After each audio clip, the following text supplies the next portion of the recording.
processo em seu favor. Por isso é preciso ter essa cautela de não se fazer julgamentos preconcebidos e antecipados no processo.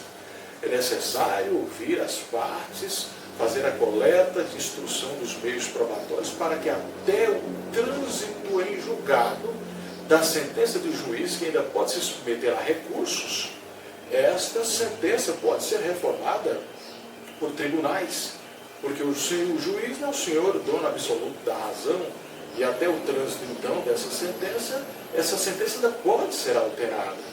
E a gente observa nesse particular que muitas partes ainda precisam, hoje, de uma certidão negativa de processos em alguns cartórios de distribuidor, e apenas o fato de se ter registrados alguns processos que ainda não foram julgados, com sentença transitada em julgado, o servidor que está ali na repartição do cartório do distribuidor se recusa a fornecer as certidões. Nós sabemos que isso é ilegal. Caberá, desafiará o mandado de segurança pelo direito líquido e certo, ou outro remédio heróico, como nós conhecemos por habeas data, e os recursos que a parte entender por oportuno. Mas ainda dentro dessa principiologia que nos traz a ideia de caráter sancionatório, interpretatório, ou seja, o princípio é um moirão, uma base que o processo deve seguir, porque se não se respeita o princípio que tem caráter interpretador, que tem caráter sancionatório e que traz rumos e direções para o processo, cai toda uma estrutura processual. É preciso fazer sintonia aos princípios enquanto fonte imediata do processo a ser seguida e a ser obedecida. Ainda nesse contexto dessa principiologia que rege essa parte de abertura do Código de Processo Civil, nós vamos encontrar o princípio cronológico que esse novo Código de Processo Civil nos traz para que juízes e tribunais façam uma observância, não só eles como fiscais, mas que escreventes, chefes de secretaria, de seção, escrivães, observem a ordem cronológica de conclusão dos processos, para que os juízes possam prolatar os seus despachos, suas decisões e sentenças a partir da ordem cronológica de conclusão dos processos na sua repartição no seu gabinete. É claro que haverá exceções nesse particular para processos de idosos, processos que necessitam de uma liminar, um julgamento antecipado do mérito, que não dá para esperar daqui a pouco, preenchendo os pressupostos legais, do fumo dos bônus e úris e do periculo in mora. Então essas situações diferenciadas, excepcionais, devem ser abarcadas. Mas fora disso, a ideia desse princípio da ordem cronológica foi exatamente para evitar o tráfico de influência ou a advocacia administrativa que existia nas repartições, nas escrivanias. Esse processo é com um advogado amigo meu, ou do meu amigo, do meu compadre, e eu vou passar ele na frente de outros tantos processos. Não existe, mas essa possibilidade, a ideia da principiologia é de sanear esses vícios, essas condutas reprováveis que existiam em algumas serventias. As exceções a lei já traz para se poder superar essa ordem cronológica de conclusão dos processos para as suas análises. Mas além desse princípio de ordem cronológica, nós vamos observar um novo princípio que está estatuído aí do artigo 1º ao 15, que é o princípio do fim comum e social do processo. O processo agora deve resguardar essa finalidade social, o fim comum de interesse das partes.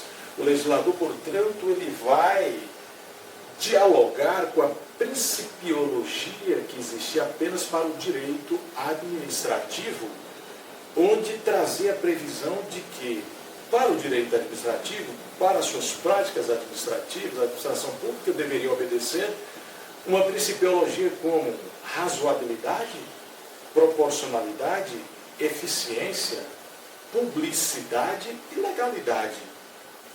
Esses princípios agora estão aqui no princípio, na abertura do novo CPC, com o nome de princípio que resguarda o fim social e o interesse comum das partes. Então esse processo também deve ser eficiente nos seus comandos, na sua caminhada, nas suas decisões, as técnicas, as práticas utilizadas nesse processo devem ser eficientes.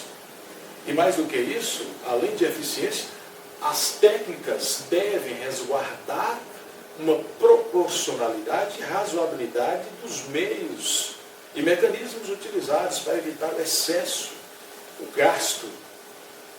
E esse processo também deve, de outro lado e por fim, obedecer à legalidade e à publicidade. Os processos deverão, hoje, para resguardar a publicidade necessária, que devem ter, salvo os casos de exceção que nós conhecemos, quando tramitarem segredo de justiça, interesse de família, de menores incapazes, a regra é que todos os processos agora sejam com caráter público. Os processos devem ser com caráter público e as decisões, todas elas fundamentadas. Nós observamos o equívoco que aconteceu no Código de Processo Civil de 1973, em que ali não tínhamos todas as decisões e sentenças fundamentadas. O juiz, além de ter muita concentração de poder em suas mãos, ele tinha discricionariedade para fundamentar algumas decisões. Hoje, portanto, as decisões de juízes e tribunais deverão, no novo Código de Processo Civil, que serem fundamentadas, além de fundamentadas, públicas. Mas esse público, esse caráter público, deve observar as exceções necessárias de interesse de famílias, menores incapazes, nas ações que correm, tramitam em segredo de justiça. Muito bem, ainda nesse contexto que nós podemos observar da principiologia regente, nessa parte de abertura do novo Código de Processo Civil de 2015, nós vamos encontrar que, muito embora houvesse essa concentração máxima do Poder Judiciário em dizer o direito lá no Código de Processo Civil de 1973, que era o princípio da intervenção máxima, em que qualquer lesão ou ameaça de lesão ao direito não ficariam fora da apreciação do Poder Judiciário, hoje não. Nós permanecemos com esse princípio, mas de forma mitigada, restrita. O novo CPC olha para a possibilidade das partes buscarem outros meios e mecanismos de conciliação ou mediação para solucionar as suas lides, buscando formalizar acordos extrajudiciais que poderão ser homologados judicialmente, acordo referendado pelo Ministério Público, cortes de conciliação, as cortes arbitrais e, portanto, nós não temos essa intervenção máxima mais do Poder Judiciário, ainda que exista hoje ainda o princípio na Constituição Federal que exalte que qualquer lesão ou ameaça de lesão ao direito serão apreciadas pelo Poder Judiciário, deverão ser apreciadas. Isso vai se dar principalmente no processo penal. Nós teremos crimes, condutas criminosas, em que deverão submeter obrigatoriamente ao processo penal, tendo o Ministério Público como autor da ação penal, segundo o artigo 129 da Constituição Federal. Mas, na maioria das circunstâncias, em outras vertentes do processo civil, administrativo, constitucional, tributário, as partes terão discricionariedade para buscar o Poder Judiciário na prestação da tutela judicial como última ratio.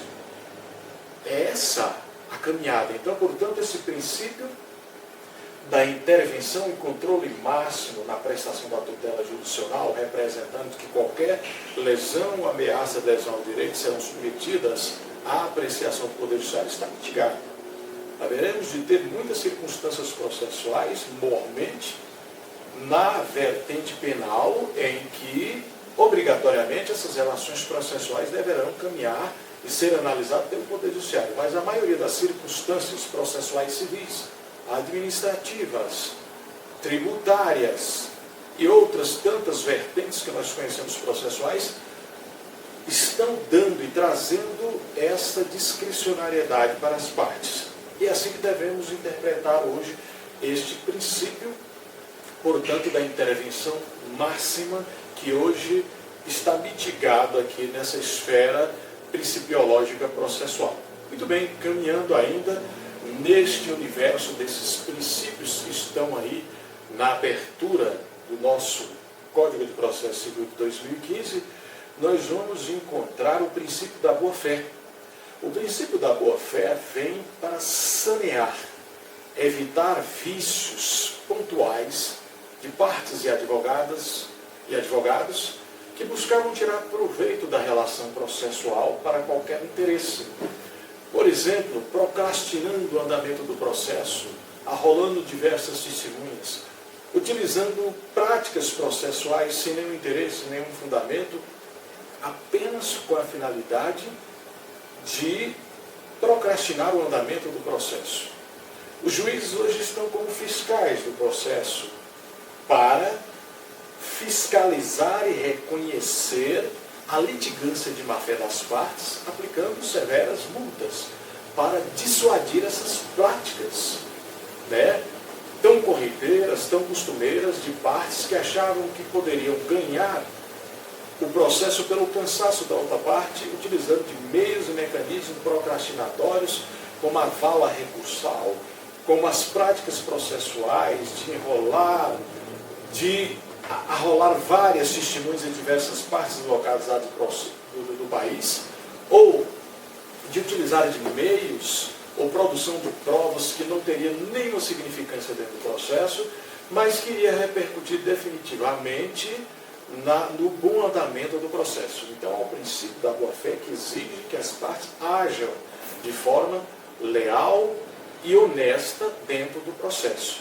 E não agindo assim, o juiz vai reconhecer a litigância de má-fé, que poderá ser suscitada pelas demais partes, inclusive aplicando penalidades severas para quem se utilizou desses recursos e desses mecanismos que não poderão mais agora ser utilizados. O caminhar do processo é célere, a marcha é com a razoável duração do processo, mas nem tão rápido que possa ser prejudicado os demais partes no processo, não podendo oferecer os mecanismos de defesa.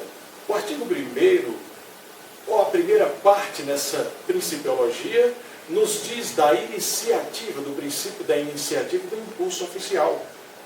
Quem deve ter iniciativa agora são as partes que são protagonistas no processo. E de outro lado, o impulso oficial, quem dá é o juiz, por meio de seus comandos, despachos, decisões e aquilo que for necessário para que o processo tenha sua marcha adequada. A gente fica por aqui, na próxima aula que vem nós vamos olhar os dispositivos legais, nas transparências, na estrutura de PowerPoint no processo. Até daqui a pouco.